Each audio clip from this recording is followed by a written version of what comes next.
Muy bien, pues muy buenas tardes a todos. Muchas gracias por estar aquí y por acompañarnos en la tercera sesión del seminario.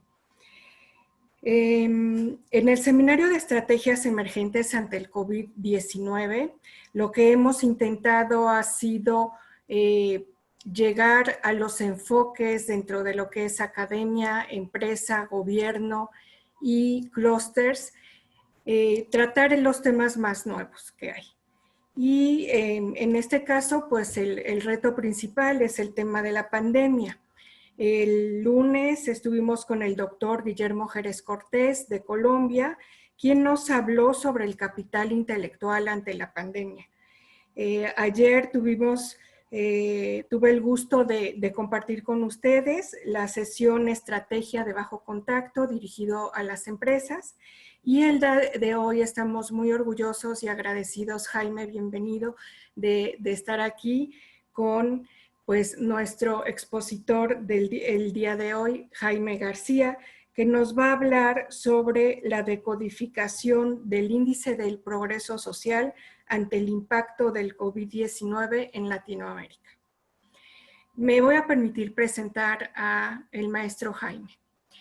Es investigador senior y director de proyectos del Índice de Progreso Social del Centro Latinoamericano para la Competitividad y el Desarrollo Sostenible, CLADS, del INCAE Business School, y experto en metodología de Social Progress Imperative, donde participa en el diseño e implementación de los proyectos subnacionales de la Red de Progreso Social. Docente en los entrenamientos metodológicos para la medición del progreso social realizados en el Massachusetts Institute of Technology, MIT, el INCAE y la conferencia What Works in Social Progress 2017 en Islandia. Economista del Instituto Tecnológico Autónomo de México, ITAM, con 2 maestrías de la London School of Economics en Social Policy y Population and Development. Es un honor para nosotros tener aquí a Jaime. Jaime, muchísimas gracias. Bienvenido. Gracias, Rocío. Gracias a todos. Saludos desde Costa Rica. Aquí es donde nos encontramos trabajando para INCAE. Y es un placer trabajar con los aliados de Progreso Social, como es Sintonía, como es UPAEP, que son parte de esta red latinoamericana que apoya las iniciativas de progreso social. Vamos a hablar hoy utilizando esta herramienta como marco conceptual para entender la gran crisis en la que hoy nos encontramos. Hay algunos que dicen que es la gran crisis de nuestra generación. Lo cierto es que las crisis, hay expertos que viven tratando de evaluar los riesgos, justamente como los que hoy estamos enfrentando, esos riesgos sistémicos y globales. Y aquí lo que estamos viendo en esta diapositiva es la evaluación que hace cada año el Foro Económico Mundial. Esta es la de la última versión 2020, en donde a un grupo de expertos les pregunta cuáles son los riesgos globales, estas grandes crisis que pueden venir a perturbar los sistemas. Vemos que al principio, el dato más antiguo del 2007 hasta el 2010, prácticamente los principales riesgos que se veían eran económicos, que son esos cuadros azules. A medida que avanza el siglo XXI, la mayoría de los expertos empiezan a pensar que las grandes crisis van a venir del lado ambiental, que son esos cuadros verdes, o del lado tecnológico, que son estos cuadros morados. Nadie veía venir una crisis pandémica, a pesar de que no son nuevas. Si vemos los principales riesgos epidemiológicos del siglo XXI, está el SARS a principios del siglo XXI, está cólera en Haití, el MERS-CoV en el 2011, su primera versión, tenemos el H5N1 en el 2003, por supuesto la pandemia de influenza H1N1 que sufrimos bastante en México, está el ébola, el H7N9, el Zika, hay cólera en Yemen, fiebre amarilla en Brasil y África Central. Es decir, los problemas epidemiológicos en el siglo XXI están presentes, son constantes, de diferentes magnitudes. Aquí estoy presentando epidemias y la única pandemia. Si comparamos en términos de muertes, vemos que, por ejemplo, el SARS, 170 personas, los MERS-CoV, 850 personas desde el 2011, el H1N1 desde el 2008, 200,000 personas, el ébola 11,300 personas. Y hoy, con los últimos datos consultados en la mañana en la plataforma de la Universidad Johns Hopkins, hoy llevamos 324,776 muertes de COVID-19 en 5 meses. Esa es la pandemia que vino a sorprendernos y que nadie esperaba. Sabemos hoy, y esto es una realidad, que puede llegar a ser hasta 6.8 veces más mortal que la gripe común. Es menos mortal que el SARS. Eso sí, es algo también que sabemos. Sabemos que no hemos desarrollado inmunidad, que es algo que va a estar presente hasta que no tengamos una vacuna. Y las vacunas, en el mejor de los escenarios, ayer estaba leyendo que los laboratorios Moderna van a tener una a final del año, todavía no para producir, pero sí ya al menos probada clínicamente, y esperaríamos recibirla para el 2021, probablemente a finales de año. La mortalidad también sabemos cambia según la edad y salud de las poblaciones. Y parte de esta pandemia es que se contagia más rápido que la gripe común. Eso también se contagia entre 2 y 3 veces más rápido. Una persona puede contagiar 3 veces en promedio. Existen supercontagiadores, como el caso del paciente 31 en Corea, que contagió a 1,000 personas después de que se hizo el rastreo epidemiológico. Y eso ha hecho que este COVID-19 haya crecido en sus primeros 30 días mucho más rápido, 3 veces más rápido que el H1N1. Eso es para poner un poco el contexto. Pero ¿qué nos hace pensar esta crisis? Bueno, de entrada nos aterriza realmente el concepto de crisis globales. Nunca habíamos vivido una crisis global.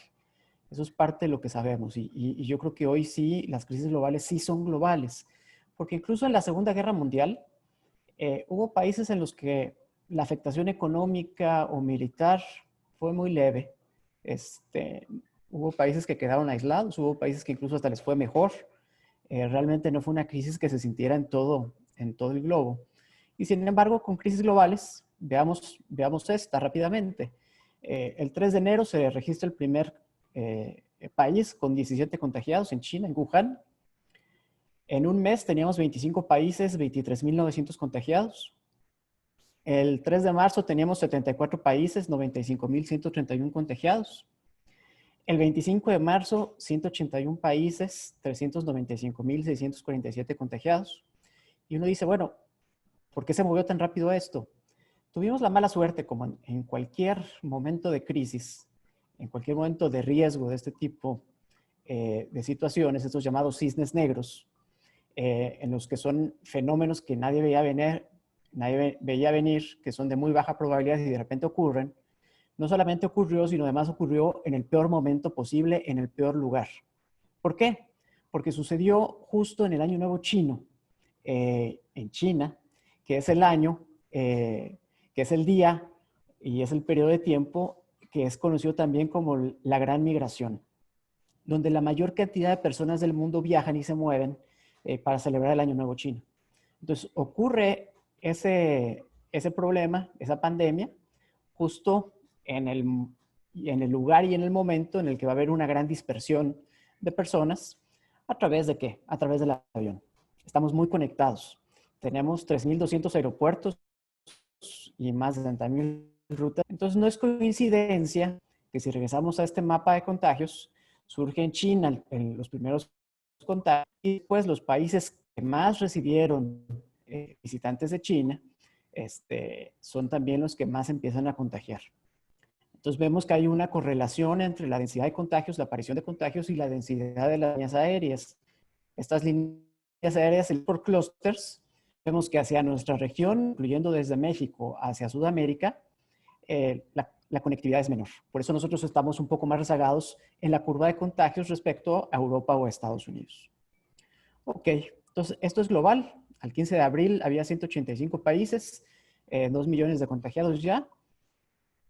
Y al 6 de mayo, 185 países, 3,688,000 contagiados. Y el 20 de mayo, 188 países, ya casi 5 millones de contagiados. Es algo que no solo se ha movido muy rápido, sino que ha crecido muy rápido.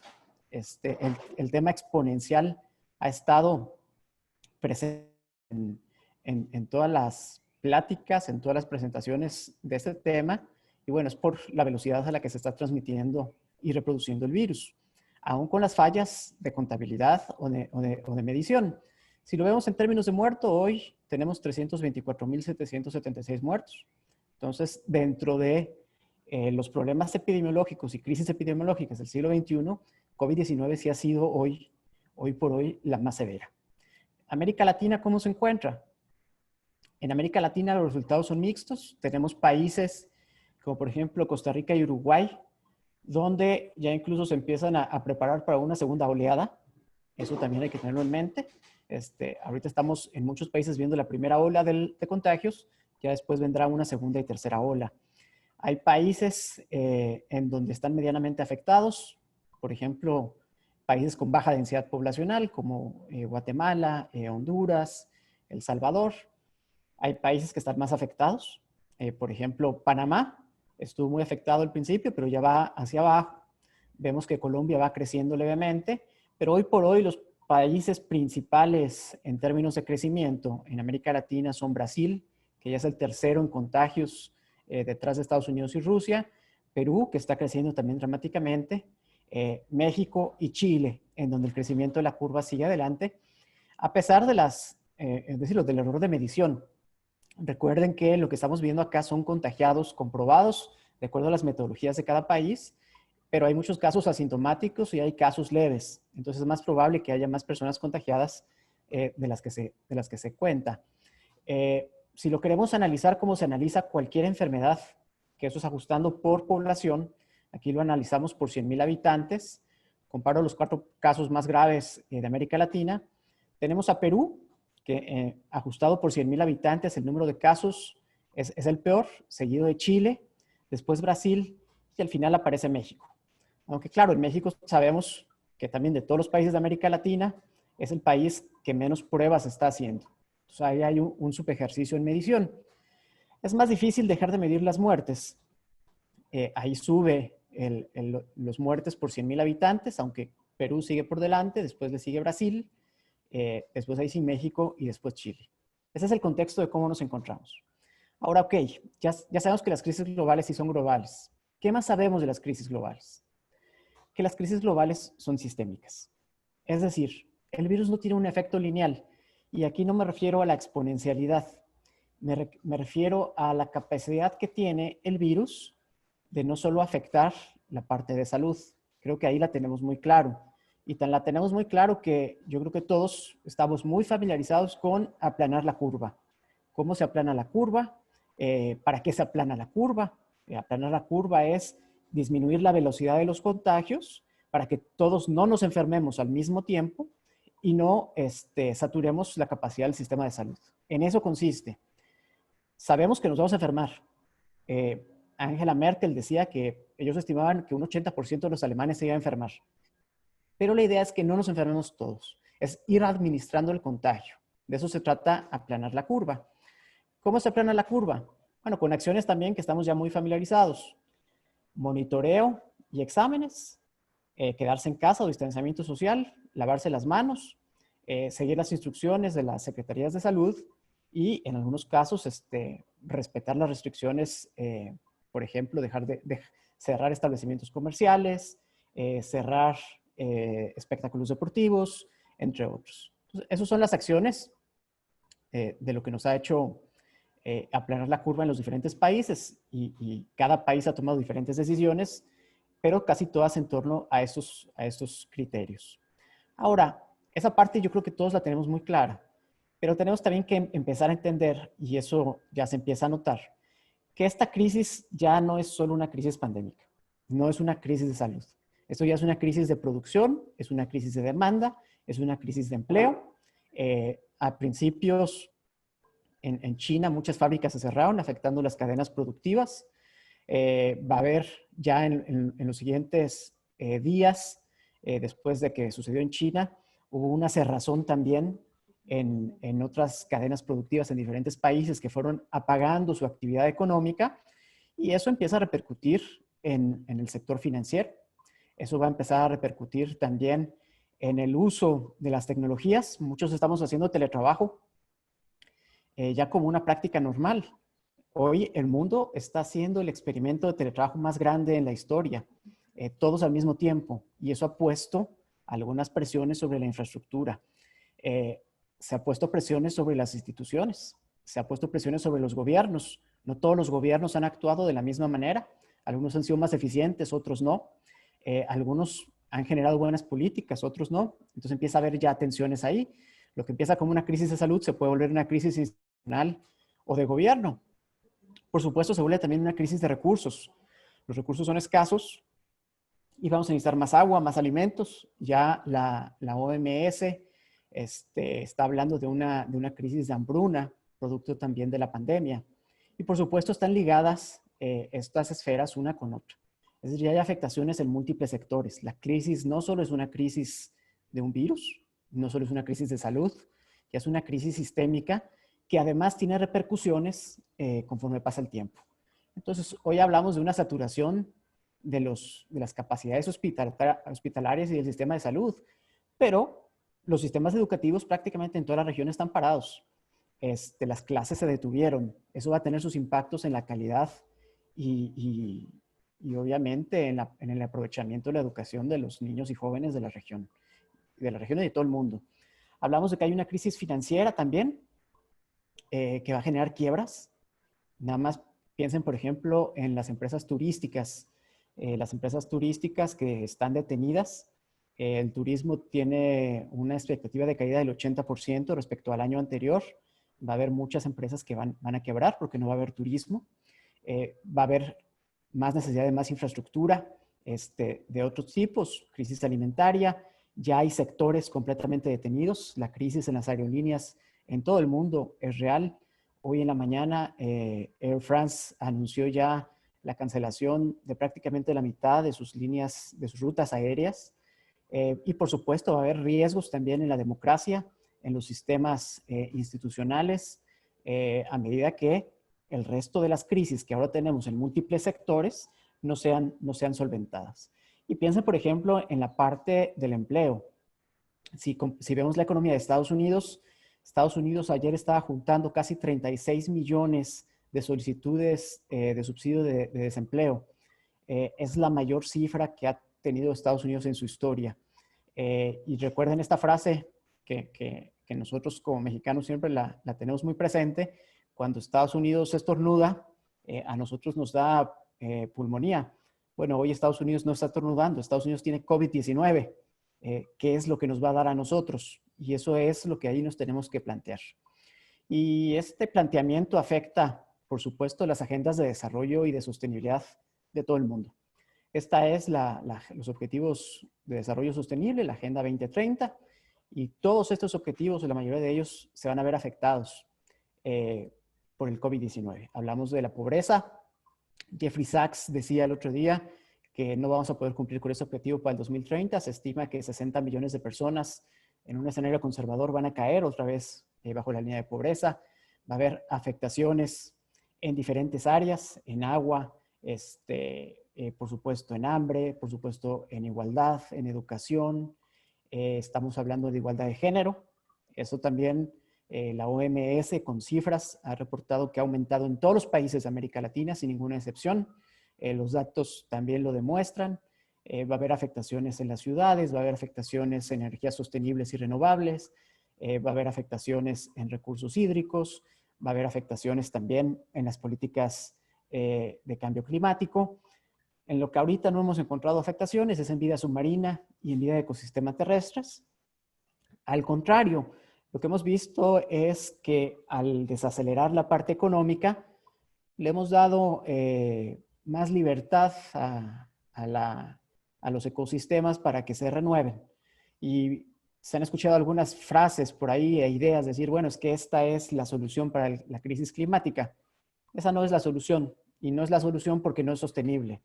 Estar encerrados no es una solución para el medio ambiente ni para los sistemas de producción, simple y sencillamente porque tenemos que producir para comer. Entonces, por ahí no es. Tenemos que buscar otro tipo de soluciones, pero hoy hemos visto que sí, que hay algunos algunos puntos positivos dentro de esta crisis sistémica, al menos en el corto plazo. Ahora, ¿cómo abordarlas? Bueno, primero hay que atender y entender esta emergencia. Ese es el marco conceptual de gestión del riesgo que utiliza Naciones Unidas, en donde lo que se recomienda es, primero hay que reducir la mortalidad, hay que reducir a los afectados, hay que reducir las pérdidas económicas en cualquier sistema, hay que compensar los daños en la infraestructura y la disrupción de servicios públicos. Esa es como que la línea básica a seguir. Ahora, para hacerlo de una forma sostenible, ¿cómo hay que hacerlo? Hay que hacerlo a través de cooperación, hay que hacerlo con información y transparencia, hay que hacerlo a partir de estrategias colaborativas y hay que hacerlo a través también de sistemas de evaluación. ¿Por qué? Porque uno está gestionando y tomando decisiones en el corto plazo. Y en el corto plazo, sobre todo en crisis sistémicas, el cambio puede ser muy rápido. Entonces hay que ser lo suficientemente flexible para adaptar mis estrategias, poder evaluarlas, saber que no funciona y cambiar sobre la marcha para poder tener el impacto deseado. Entonces, así es como se debería atender la emergencia, que ya no es solo de salud o de desastres naturales. Ojo, acuérdense que aquí ya es multisectorial. Esto ya es más grave. Entonces hay que atenderlo en ese sentido. Y además, no solo es más grave en el corto plazo, sino va a tener repercusiones en el mediano y largo plazo. Necesitamos en ese sentido una respuesta que vaya más allá del ingreso. Esto no es de gastar más.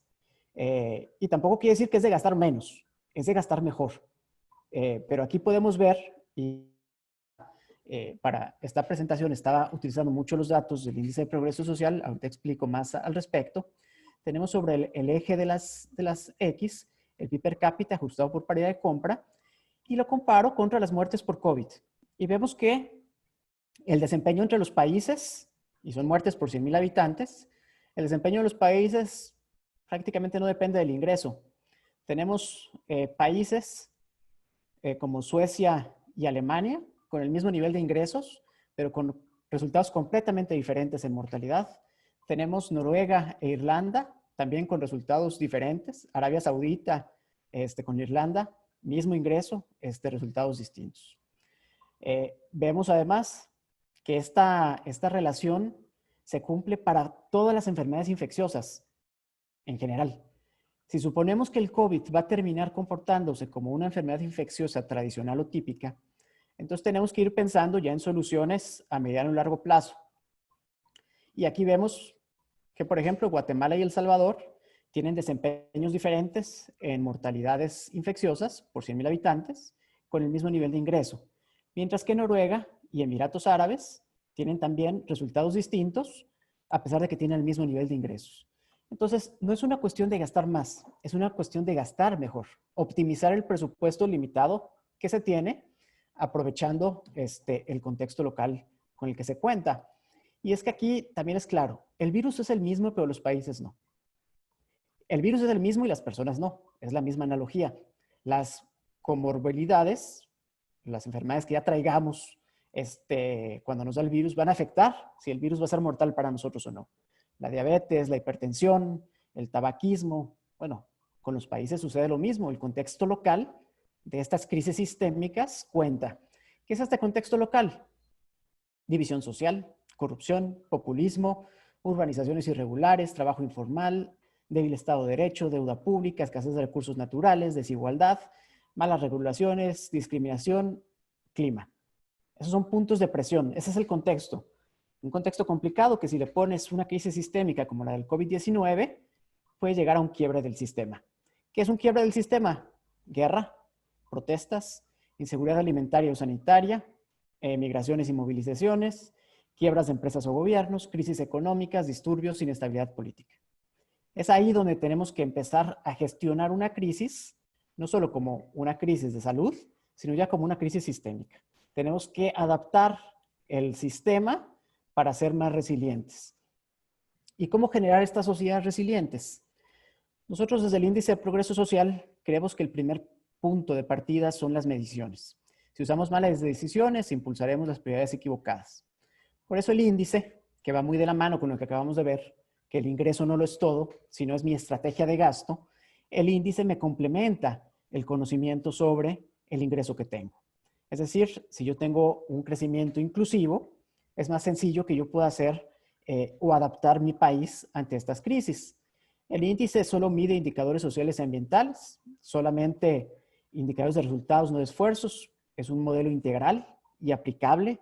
La idea es que sea una herramienta de toma de decisiones que utiliza estas 3 dimensiones y 12 componentes. Y aquí UPAEP y Sintonía han sido muy buenos en el manejo de este instrumental para el caso de los municipios de Puebla, por ejemplo, en donde se pueden medir diferentes aspectos como agua, vivienda, salud, acceso a información y comunicaciones, inclusión, derechos personales.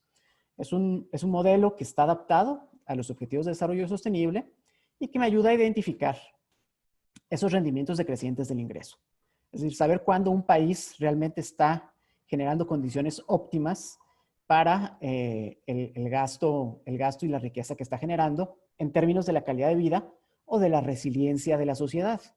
Y vamos a evaluar el marco y las capacidades que tiene particularmente América Latina, veamos México, en términos, por ejemplo, de cuáles son esas acciones para disminuir la propagación del virus. Empecemos por lo básico, empecemos por la parte de salud y veamos las complicaciones. Yo voy a presentar un panorama a nivel país, pero pensemos en las complicaciones que tiene México respecto a la gran desigualdad interna que tiene. Entonces, primero, una cuestión muy básica. Entender información y seguir instrucciones ayuda en tiempos de crisis.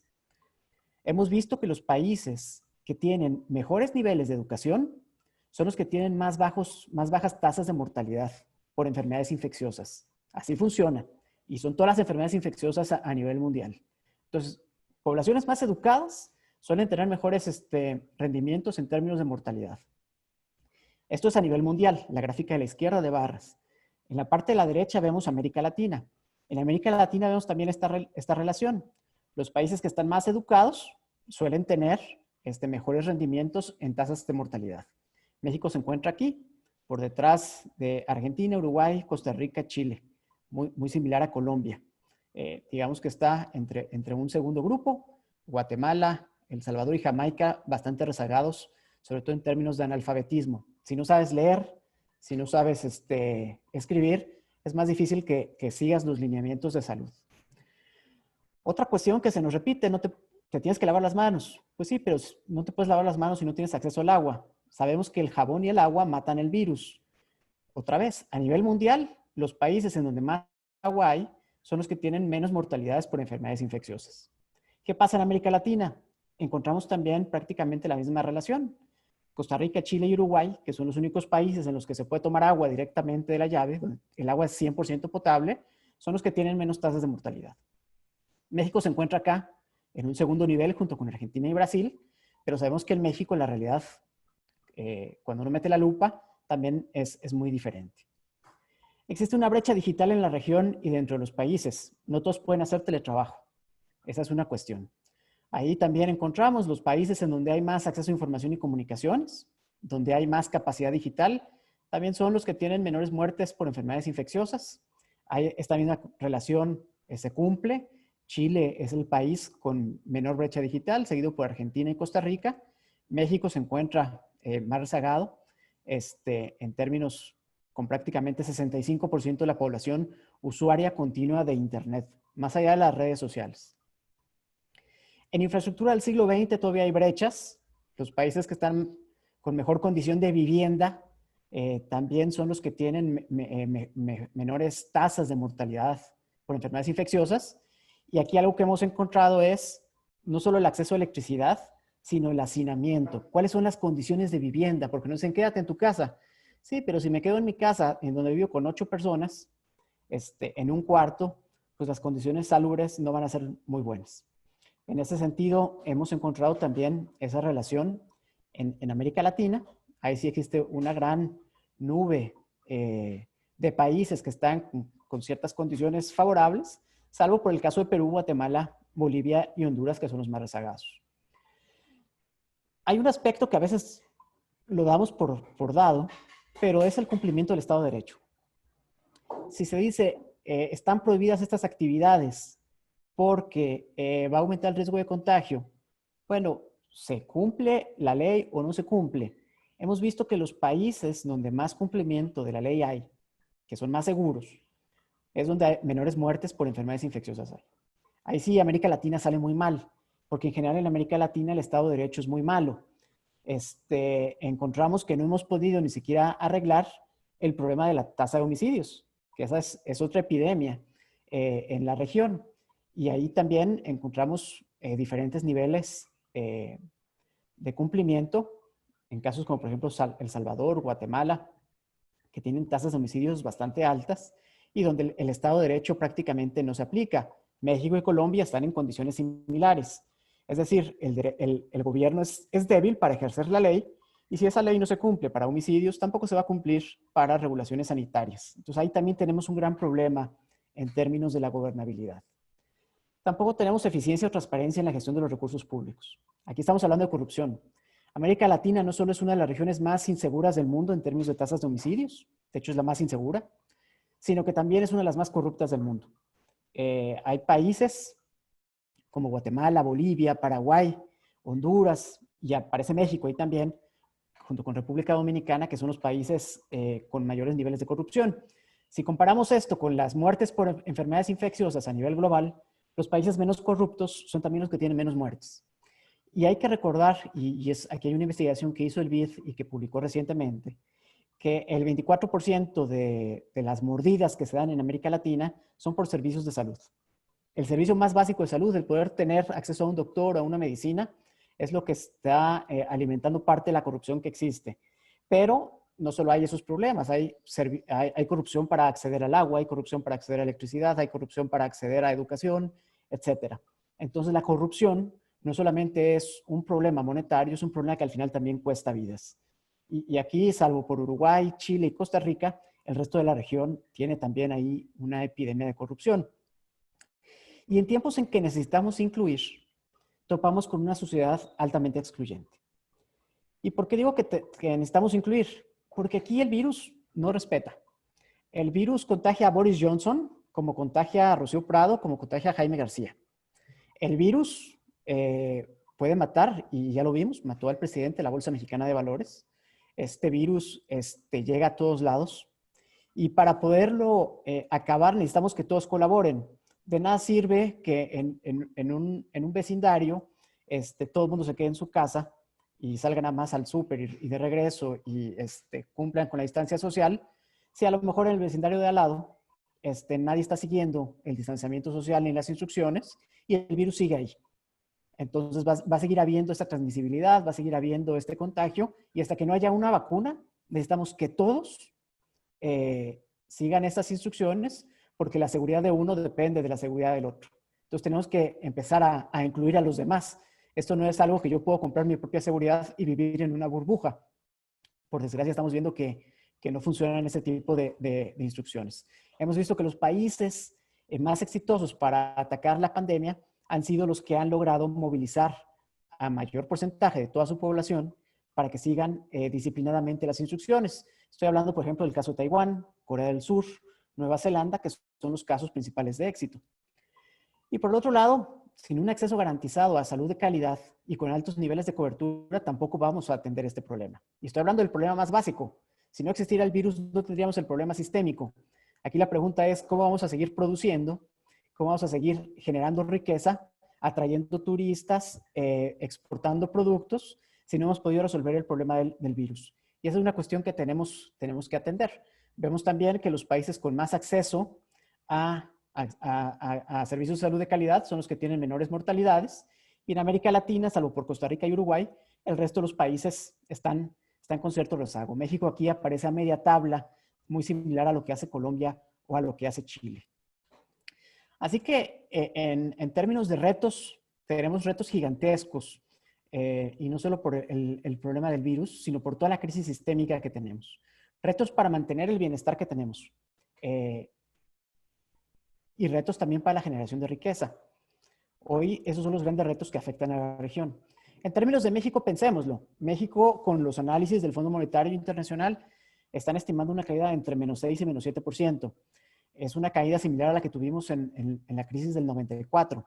Ahora, tuvimos la gran suerte en la crisis del 94 que solamente México tuvo esa crisis y logramos salir adelante porque entramos en el Tratado de Libre Comercio y Estados Unidos traía una economía que venía subiendo muy bien. Eso ayudó a que tuviéramos después tasas de crecimiento bastante altas y recuperáramos rápidamente lo que habíamos perdido con la crisis del 94. Ahora, en este contexto, a nivel mundial, otra vez crisis globales, todo el mundo está sufriendo crisis globales. Todo el mundo va a tener retrocesos de diferentes magnitudes, pero todo el mundo va a decrecer. En América Latina el crecimiento va a ser de entre menos 3.5 y menos 4%, pero los principales países para decrecer son México y Brasil.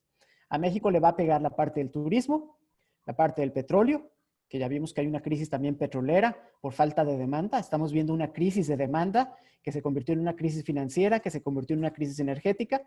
Estamos viendo también que hay una crisis en Estados Unidos como la Gran Depresión, una crisis que no se había visto en los últimos 90 años. Es decir, nuestro motor económico en Estados Unidos esta vez no nos va a salvar.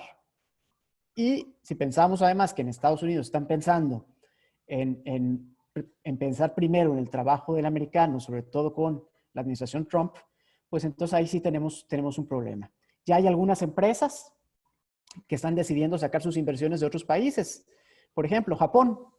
Japón ofreció $2,000 millones a Canon y a Sony para sacar sus empresas de China, sus fábricas, su maquila tecnológica de China y regresarla a Japón.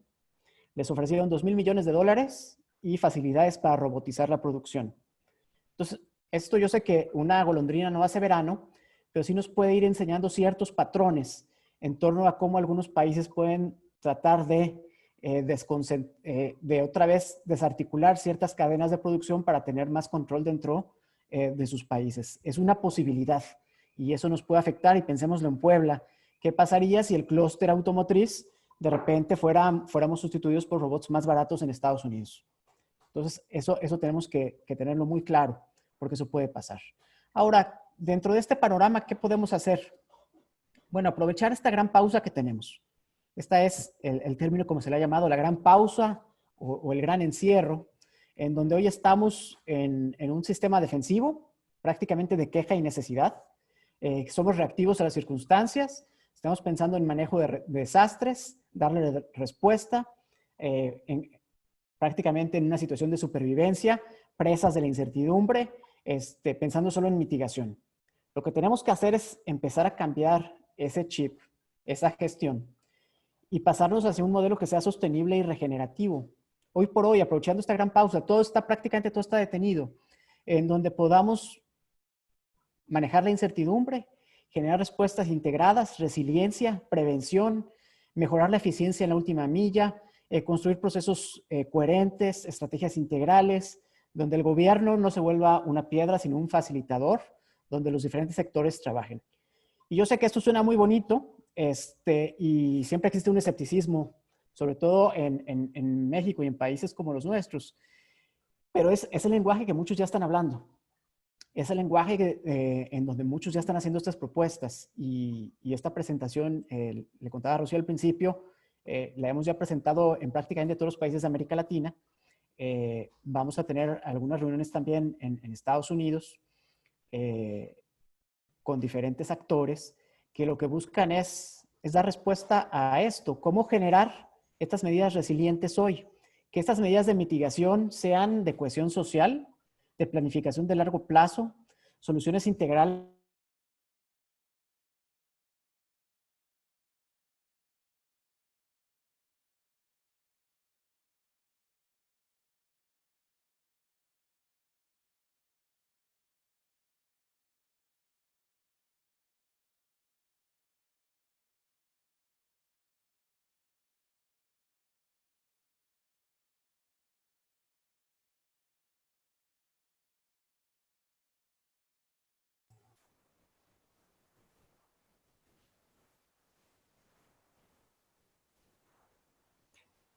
Estamos teniendo un problema técnico. Parece que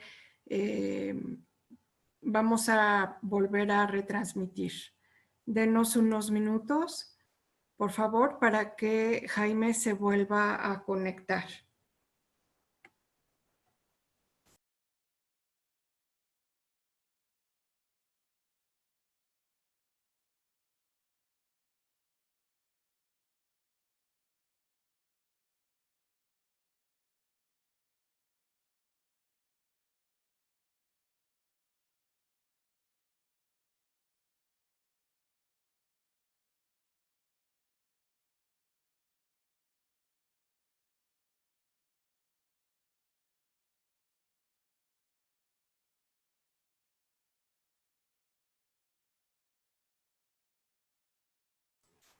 Les pido unos minutos, por favor, estamos tratando de arreglar esto.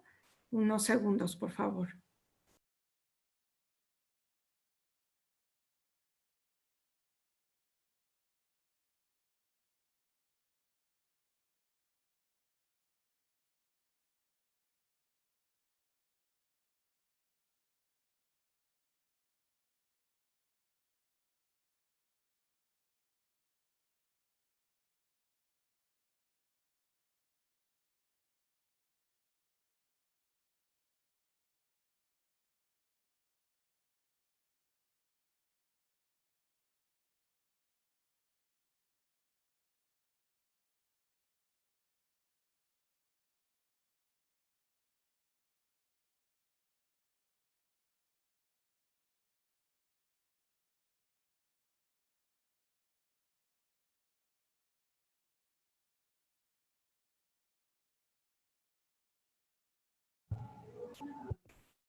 Ya estoy por acá, ¿me escuchan? Tuvimos una falla técnica. Te escuchamos, Jaime, muchas gracias. Perfecto. Vuelvo a compartir. Gracias. Ahí les digo, estas crisis están poniendo presión en la infraestructura y no estamos preparados justamente para estos niveles de trabajo desde la casa. Les comentaba que ya hay algunos esfuerzos por pensar distinto y utilizar nuevas maneras a partir de la colaboración, la innovación. Hay ejemplos que han surgido a partir de la crisis, específicamente de salud. Por ejemplo, empresas que hoy están haciendo mascarillas en lugar de hacer tenis, como New Balance, que se han puesto los planos para impresión 3D abiertos para que cualquiera lo pueda estar produciendo. Hemos encontrado que empresas y competidores han generado aplicaciones para atender la emergencia, como Google y Apple. Hemos visto también redes de innovación social para generar voluntariado a partir de plataformas digitales para llevar alimentos a las personas. Hemos encontrado también que en esta nueva normalidad surgen también nuevos modelos de negocio, en donde lo sexy se vuelve de repente una mascarilla. Hemos encontrado que esta nueva normalidad nos va a exigir cambios en la forma en la que nos estamos compartiendo el día a día, la alimentación, etcétera. Esta nueva normalidad va a afectar también la forma en la que viajamos, la forma en la que estamos transformándonos. Y hay cosas que sí podemos aprender y que podemos escucharlo y ver algunas cuestiones que nos van a servir para la respuesta, para la recuperación, para la rehabilitación y reconstrucción. Son algunas buenas prácticas. Por ejemplo, los desafíos globales requieren cambios sistémicos como cambios de comportamiento individuales. Esta enfermedad requiere que aprendamos a lavarnos las manos y estar más lejos uno del otro, un cambio individual, pero también requiere de sistemas y gestiones a nivel macro. Algunos son más vulnerables que otros, pero todos estamos expuestos, eso también va a pasar. Requerimos de información y datos abiertos para tomar mejores decisiones y generar herramientas consistentes. Va a haber procesos de producción descentralizada. La digitalización, la cuarta revolución industrial, nos llegó gracias al virus y hoy estamos impulsándola por eso. La colaboración y alianzas público-privadas son herramientas que funcionan, incluso en estas grandes crisis globales. Los liderazgos y alianzas regionales son necesarios, pero en estas crisis han mostrado que no existen. Prácticamente no hay una estrategia regional ni alianzas regionales, salvo por Nueva Zelanda y Australia, lo que está haciendo Austria con Alemania. No hemos visto grandes ejemplos de esto. Y por supuesto, revalorar el éxito de los países, ciudades, comunidades y empresas. Estados Unidos tiene la economía más grande del mundo, generador de la principal tecnología también del mundo, y sin embargo es un país que no pudo controlar la pandemia. Tenemos que entender que para actuar en estas crisis globales con resiliencia hay que atenderlo a nivel país, hay que atenderlo a ciudades y municipios, hay que atenderlo a nivel comunidades y también a nivel sectores. Porque aquí es algo importante. El COVID-19 es una enfermedad contagiosa. No nos va a destruir como humanidad. Vamos a vivir después del COVID-19. No vamos a ser todos los que salgamos de esta crisis. Algunos no lo vamos a lograr. Pero los que salgamos vamos a seguir. Y vamos a seguir adelante aunque el COVID esté ahí. Ahora, lo que tenemos encima de nosotros es una crisis crónico, una enfermedad crónico-degenerativa, que esa sí nos viene a destruir. Esa sí afecta a la existencia del hombre. Y hoy tenemos que pensar a mediano plazo cómo aplanar esta curva, porque esa no la estamos pudiendo aplanar, la del dióxido de carbono. Y es la gran crisis que todo mundo ve, y es la gran crisis que nos va a pegar y que también va a ser una crisis sistémica y que no estamos preparados.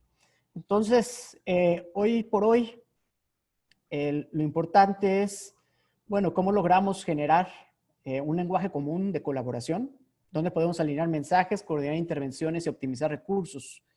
Cómo podemos trabajar gobierno, sociedad y sector privado en sus diferentes niveles para estar listos, sí, para recuperarnos, para rehabilitarnos, para reconstruirnos, para volver a crecer, pero sobre todo para estar listos para la siguiente gran crisis, porque la siguiente gran crisis va a llegar y tenemos que estar preparados. Este tipo de trabajos es lo que estamos haciendo desde el Índice de Progreso Social, de Social Progress Imperative, a donde Sintonía pertenece. Tenemos iniciativas a nivel global con Australia, con India, con Sudáfrica, en toda América Latina. Trabajamos con la Unión Europea, trabajamos con Islandia, con Estados Unidos. Es decir, ya hay ejemplos de cómo ir construyendo este tipo de sociedades resilientes. Hoy vamos a tener que acelerar, porque así como aceleramos el home office, vamos a tener que acelerar también la construcción de sociedades más resilientes. Porque hoy por hoy, y más que nunca, el progreso social, el bienestar colectivo, una sociedad que queramos vivir, es proyecto de todos. Dependemos de que todos se laven las manos, dependemos de que todos sigan los protocolos de seguridad, dependemos de que todos se cuiden, porque cuando uno se cuida, cuida al otro. Y hasta que no haya una vacuna, nuestra seguridad, nuestra libertad y nuestra capacidad de producir está en las manos de todos los demás. Aquí les dejo mis contactos.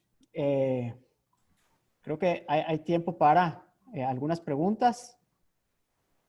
Claro que sí, Jaime, muchísimas gracias. Como siempre, excelente exposición y siempre nos dejas muy movidos con tus comentarios y con todo lo que aprendemos de ti. Voy a proceder a leer la primera pregunta. Es de José Jaime Silva Barraza y nos dice: buenas tardes, ¿cómo hacer lo propuesto si las medidas recomendadas no son parte de las políticas del gobierno? Es excelente pregunta, Tocayo. Porque vivimos en una región en la que, por desgracia, nuestros gobiernos son muy malos. En todos los niveles. Personalmente me toca con diferentes países en América Latina y hay países en donde por decreto se prohibió hablar del COVID-19 hasta hace muy poco, por ejemplo Nicaragua. Hay países como en Brasil donde no es una emergencia nacional, sino que es responsabilidad de cada quien. Y entonces ahí lo que hemos visto es que termina siendo responsabilidad de las empresas, de la sociedad civil, organizarse. Y te lo planteo de esta manera. Estamos generando planes de reapertura económica, en general para toda América Latina. Y con quienes estamos trabajando es con las empresas. Y van a ser las empresas las que están conscientes de seguir sus protocolos. Y donde sabemos que el gobierno es débil, corrupto o incapaz de cuidar al otro, sabemos que va a haber empresas serias que están ayudándonos a generar estos protocolos, que están generando estrategias, por ejemplo, digitales con aplicaciones en donde se comparten buenas prácticas, en donde se generan instrumentos de regulación, pero son autorregulaciones, porque las empresas, los sectores saben que si empieza a haber mucho contagio en un sector, en una empresa, lo más probable es que te vayan a cerrar. Entonces, existe ahí una capacidad de autorregulación basada a partir, por supuesto, de una disciplina impuesta.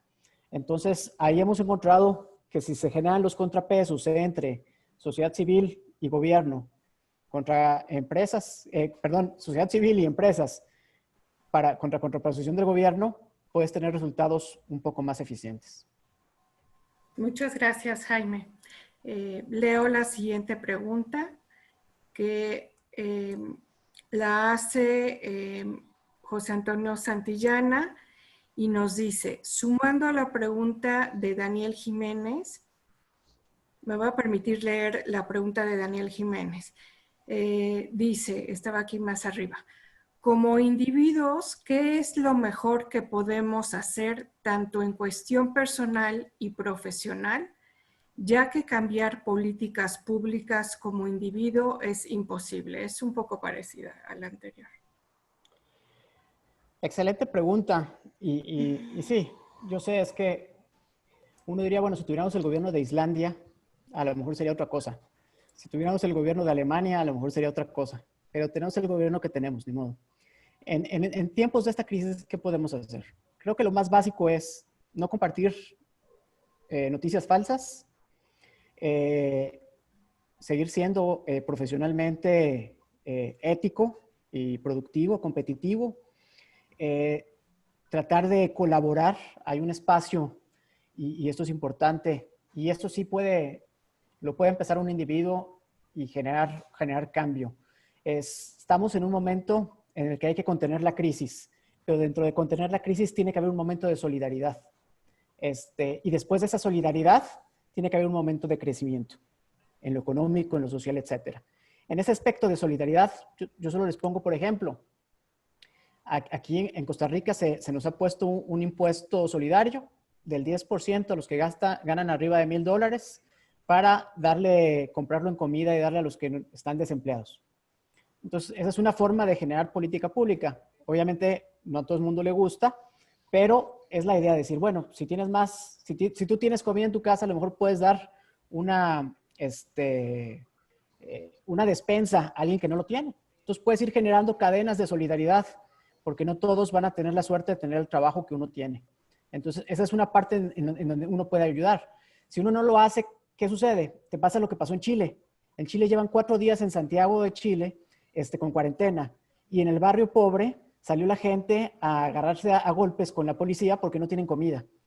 Entonces ahí quizás el gobierno no está generando las líneas de protección adecuadas, pero deberían de surgir movimientos ciudadanos que han surgido en Uruguay, que han surgido en Paraguay, que han surgido hasta en Bolivia, en Costa Rica, en Panamá, donde es la ciudadanía la que, apoyándose entre ellos, ayudan a los otros. Porque se entiende que si al otro está mal, yo también voy a estar mal. Muchas gracias, Jaime. José Antonio Santillana nos pregunta, ¿cómo podemos incidir de manera positiva a través de las instituciones de colaboración, sociedad y sector privado en un liderazgo más comprometido en América Latina? Esa es una pregunta también importantísima.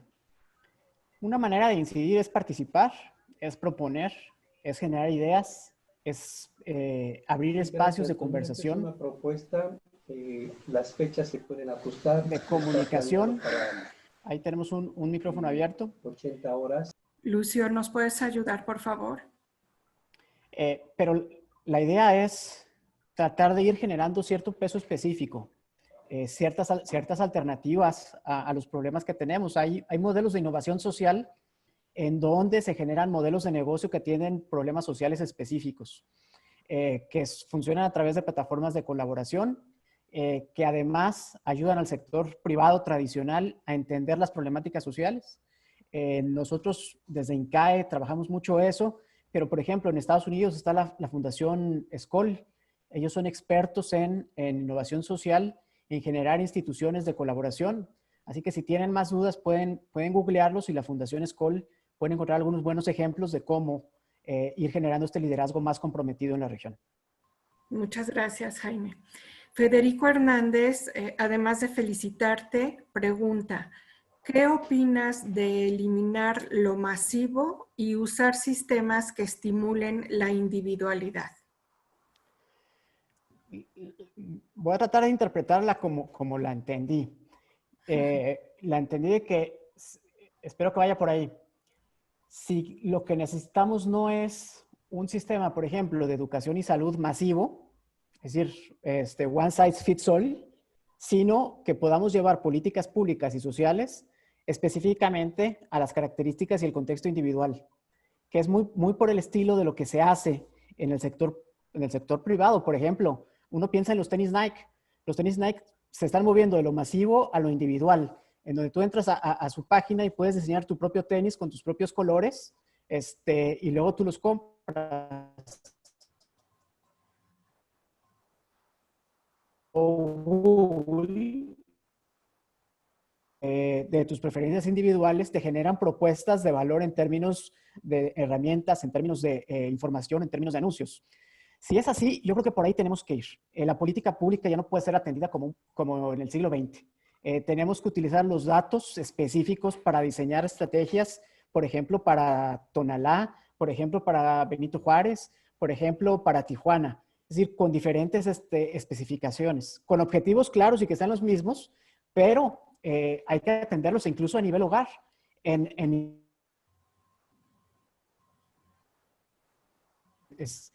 Junto con Escocia, Escocia e Inglaterra, un laboratorio de innovación individual para la salud.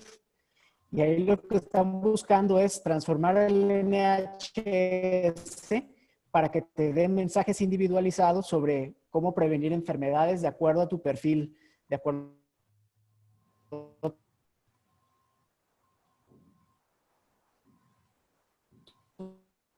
a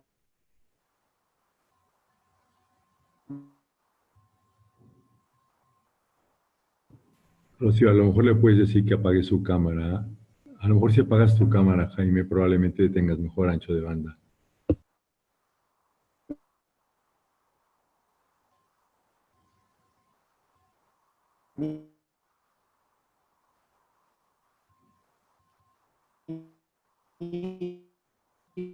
de acuerdo a tus hábitos. Si quieres apagar tu cámara. Y con ello eso tenemos que ir. Y es correcto. Usando por correo, Rocío. Sí. Sí, ya la apagué. Sí, perfecto. Jaime, muchísimas gracias por tu participación. De verdad, siempre nos encanta tenerte en casa y te agradecemos el confiar en nosotros.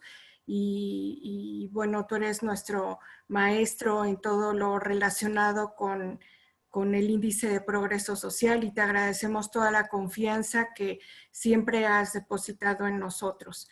El tiempo ya se nos terminó.